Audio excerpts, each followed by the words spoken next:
I woke up to the eerie sound of twigs snapping in the darkness. My heart raced as I realized we were alone in the middle of the woods, far from civilization. It was our annual camping trip, just my girlfriend Sarah and me, seeking a break from our busy lives. Little did we know, this trip would be unlike any other. The night was pitch black, and the moon's feeble glow barely penetrated the thick canopy of trees. I whispered Sarah's name, but she didn't respond. I shook her gently, and she finally stirred, her eyes flickering open. "Did you hear that?" I asked, my voice trembling. Sarah sat up, her face pale. "Yeah, what was that?" We strained our ears, listening to the unsettling chorus of rustling leaves and distant whispers. Goosebumps covered my skin, and a shiver ran down my spine. I unzipped the tent, and we peered into the inky blackness, but there was nothing to see. "Maybe it's just animals," I suggested, though doubt lingered in my mind. Sarah nodded, but her eyes were filled with unease. We decided to stay awake and keep watch, thinking that would ease our anxiety. Little did we know that our decision would plunge us into a nightmarish ordeal. Hours passed, and the noises grew louder and more disturbing. The whispers seemed to form words, but they were indecipherable, like a language long forgotten. Shadows danced outside the tent, taking on unnatural shapes that defied logic. I grabbed a flashlight, my hands trembling, and shone it outside. What I saw made my heart stop. Figures, pale and ethereal, stood just beyond the circle of light. Their faces were contorted in agony, and they reached out towards us with skeletal hands. I screamed, and Sarah's eyes widened in terror. We zipped up the tent, our breaths ragged, and huddled together for comfort. The nightmarish chorus of whispers grew louder, and we could hear them inside our heads, tormenting us with their unintelligible words. As the night dragged on, we tried to convince ourselves that it was all a hallucination, a shared nightmare brought on by exhaustion and fear. But deep down, we knew it was real, and the fear gnawed at us like a relentless predator. With the first light of dawn, the whispers faded, and the figures outside vanished into the shadows. We cautiously unzipped the tent, our eyes darting around, but there was no sign of them. The forest seemed like any other, serene and untouched. We decided to pack up and leave immediately, not daring to stay another minute in that cursed place. As we broke camp, we noticed strange symbols etched into the trees around us, symbols we hadn't seen the day before. They were eerie, ancient, and filled with malevolence. Our journey back through the woods was fraught with anxiety. Every snap of a twig or rustle of leaves sent our hearts pounding.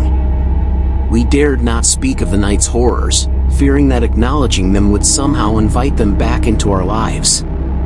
After what felt like an eternity, we emerged from the woods, battered and shaken but alive. We left the campground behind, vowing never to return. The memories of that night haunted us, and our relationship crumbled under the weight of our shared terror. In the years that followed, I tried to forget the chilling whispers and the spectral figures. I moved to a new city, hoping to leave behind the nightmares of that fateful camping trip. But no matter how far I ran, the past had a way of catching up with me. One night, while I lay in bed, I heard the whispers again, faint but unmistakable. They echoed in my mind, taunting me with their cryptic language. The room grew cold, and I saw shadows moving in the corners, the same figures from that cursed night. I screamed, and the room plunged into darkness. The whispers grew louder, drowning out my thoughts. I was trapped in a waking nightmare, unable to escape the horrors that had haunted me for years. As I write this, I know that my time is running out. The whispers have grown stronger, and the figures draw closer with each passing night. I can only hope that someone will read my story and heed the warning. Never venture into the woods alone, for there are things out there that defy explanation, things that should remain hidden in the darkness. The nightmares that plagued me were relentless, invading every aspect of my life. Sleep became a torment, as the whispers grew louder, and the spectral figures drew closer with each passing night. I was trapped in a hellish cycle of fear and paranoia, unable to escape the horrors that had begun on that ill-fated camping trip. Desperation drove me to seek help. I consulted experts in the supernatural, visited psychics, and even delved into ancient texts, hoping to find a way to rid myself of this malevolent presence. But all my efforts proved futile. The whispers mocked my feeble attempts, and the figures continued to haunt my waking hours. One evening, in a last-ditch effort to break free from this nightmare, I returned to the very woods where it had all begun. I was determined to confront whatever malevolent force had latched onto me and find a way to banish it from my life. As I ventured deeper into the woods, a heavy sense of foreboding settled over me. The air grew colder, and the forest seemed to close in around me, as if it were alive and malevolent. I stumbled upon the same symbols etched into the trees, the same symbols that had marked our campsite years ago. My heart raced as I realized that I was not alone. The spectral figures from that dreadful night materialized before me, their eyes filled with malice. I knew I had to confront them, to demand answers and closure. "Why are you tormenting me?" I shouted, my voice trembling with fear and anger. The figures remained silent, their faces contorted in agony. The whispers grew louder, filling my mind with their incomprehensible words. But amidst the chaos, I heard a faint, mournful voice, a voice that seemed to belong to one of the figures. "Help us," it whispered, barely audible. My fear gave way to confusion. "Help you? How?" The figure that had spoken seemed to step forward, its ethereal form wavering. "We are trapped in this place, cursed to wander these woods for eternity. Your presence here, your connection to that night, has awakened us. You are our only hope." I didn't know what to make of their plea, but I felt a glimmer of empathy. Could it be that these tormented souls were seeking redemption, not revenge? "What do you need from me?" I asked cautiously. The figures began to chant in unison, their voices blending into a haunting melody. As they did, the symbols on the trees began to glow with an eerie light. The forest itself seemed to come alive, ancient magic awakening. "Break the curse," they implored. "Find the source of our torment and set us free." With a sense of determination, I followed the spectral figures deeper into the woods, guided by their eerie chants and the faint glow of the symbols.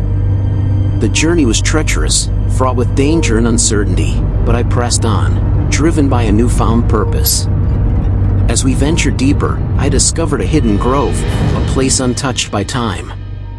In its center stood a gnarled, ancient tree, its roots entwined with dark energy.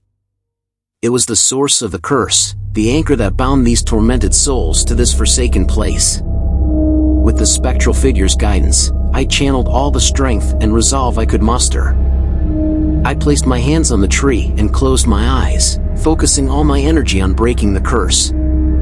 The whispers and the figures grew more intense, their anguish and desperation reaching a crescendo. And then, with a final surge of power, I severed the dark energy binding the tree to the spirits, shattering the curse. The figures let out a mournful cry, their forms dissipating into the wind. The whispers faded, and the symbols on the trees dimmed. The forest grew still, as if it had exhaled a long-held breath. I knew that the spirits had found their peace, that they were finally free from their eternal torment. And in that moment, I felt a sense of closure, a weight lifted from my shoulders. As I left the woods behind, I couldn't help but wonder if the spirits had found redemption, and if, in setting them free, I had also freed myself from the nightmares that had plagued me for so long. The memories of that fateful camping trip would never truly fade, but perhaps now, I could find some semblance of peace and move forward with my life, no longer haunted by the horrors of the past.